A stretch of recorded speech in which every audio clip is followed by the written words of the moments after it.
Hey everyone, this is Scott from Octava Engineering, continuing our purely serial series in the analytics module here. And what we're going to go over for this video are serial Yaskawa encoders. So my first drop-down will be serial. Manufacturer of the encoder is Yaskawa. And then we have our type model options. So a lot of times, the encoder will be labeled with exactly what the type is, but sometimes it's not always obvious. Sometimes the label's not there. Sometimes it's rubbed off. You can also refer to the type code of the motor itself that you're working on.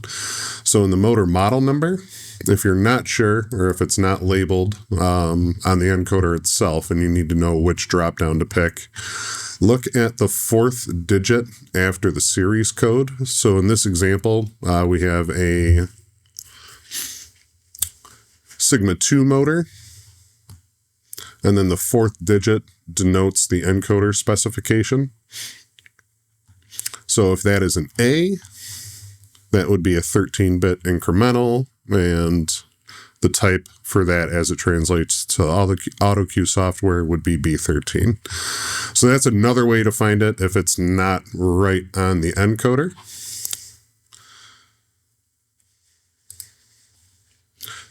In this case, for the example I'm using today, it is right on the encoder, and it is a UTTIH B20.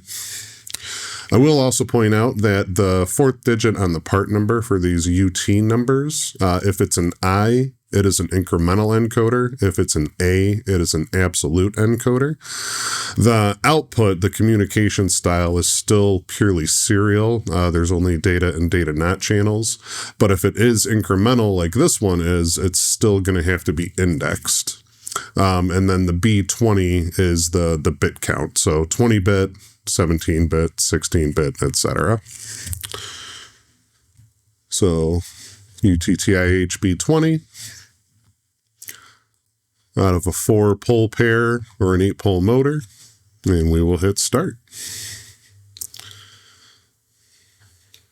So as you can see, I have an index fault here that I will have to clear by rotating the encoder shaft slowly.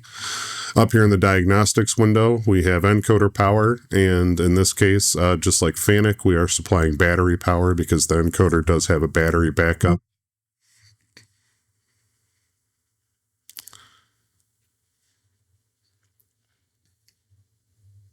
There we go. Cleared my index fault there just by rotating the shaft slowly.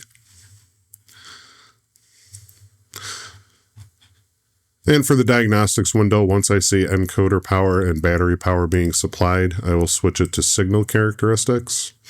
And then, just like I would do for any other encoder in analytics, in analyze mode, as I rotate the shaft of the encoder, the system will automatically start collecting data once the test begins,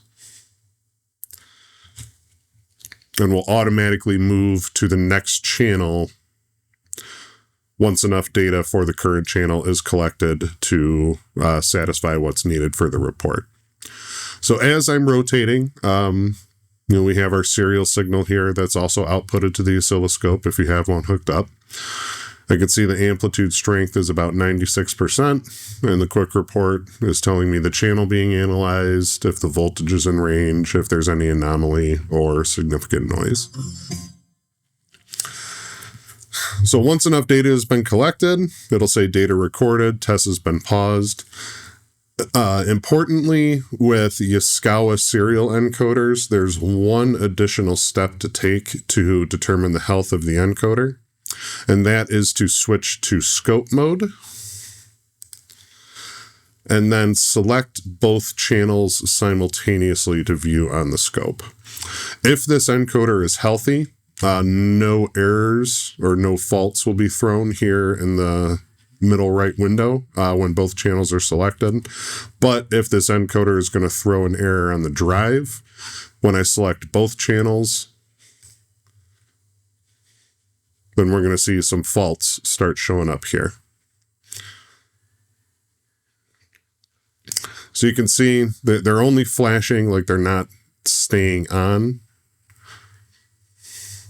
But if you select both channels and rotate the shaft a few times, if you start seeing faults being thrown here in the middle right, that indicates that there should be a problem, or that indicates that there is a problem with the encoder and it should not be used. So when I do that, and I go to reports,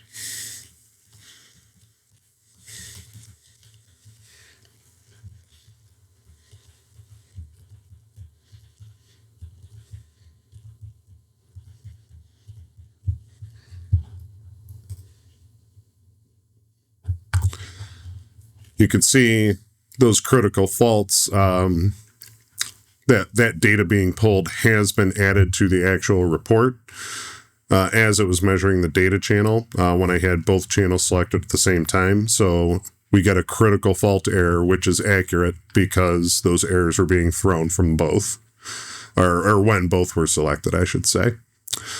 So instead of a score and a percentage, we get a critical fault error, which in this case is accurate because when I selected both channels to view on the scope, it started throwing out faults, which means that this encoder is in fact bad and should be replaced.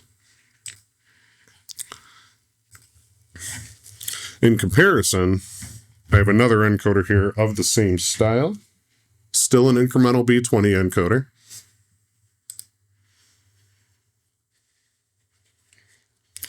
And once again, I'll clear that index fault.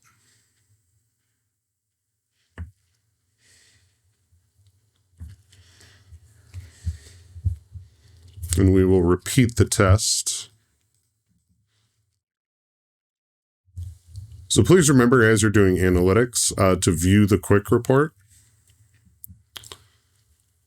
It's telling you what channel is being analyzed, and it's giving you real-time feedback information as far as the amplitude strength of the channel, anomaly, noise, or critical faults.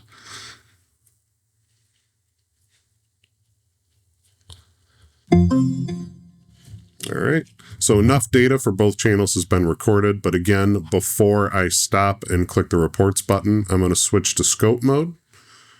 And I'm going to select both channels at the same time. Give the encoder a few rotations just to make sure no faults over here in the middle right window start being thrown.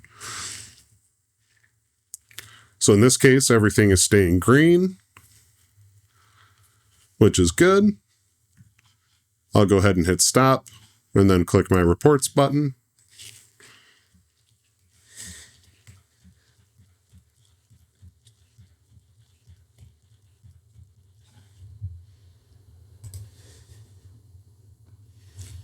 And that is an example of what a good Yaskawa serial encoder looks like.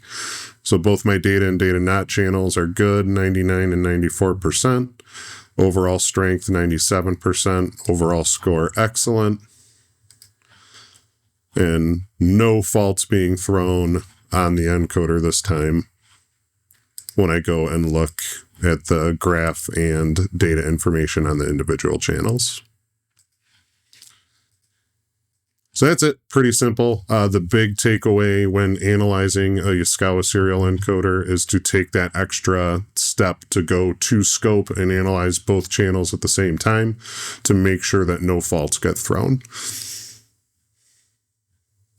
There we go. Thank you for watching.